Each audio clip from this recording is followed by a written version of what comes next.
Welcome back to Radical and Relevant, where we're exploring the genius and the simplicity of the gospel and learning to apply that genius and simplicity to our lives.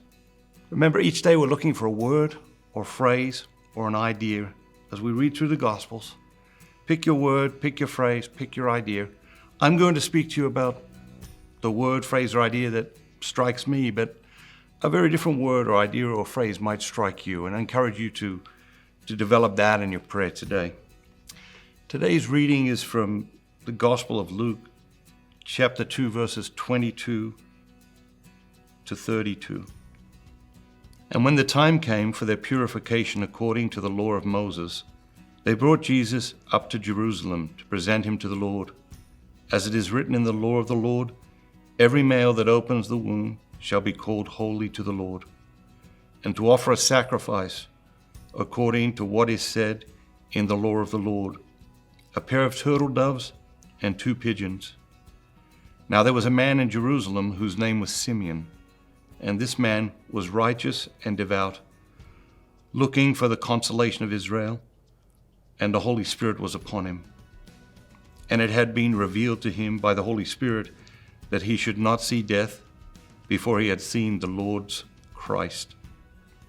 And inspired by the Spirit, he came into the temple, and when the parents brought in the child Jesus to do for him according to the custom of the law, he took him up in his arms and blessed God and said, Lord, now let your servant depart in peace, according to your word.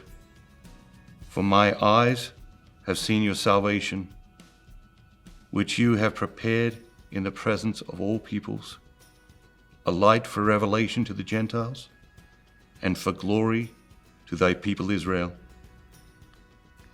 It's a fantastic reading. It's just so many words, phrases, ideas here. When the time came, they presented a sacrifice. Simeon was inspired by the Spirit. You allow yourself to be moved by the Spirit. Are you aware of the Spirit moving in your life, moving within you in the moments of the day? But the word that struck me today was sacrifice. Because we live in a culture that doesn't want to sacrifice. We live in a culture that doesn't want to feel any pain, not even pain, even discomfort or inconvenience in any way, shape, or form. And there's no love without sacrifice. There is no love without sacrifice. And we learn to love by sacrificing.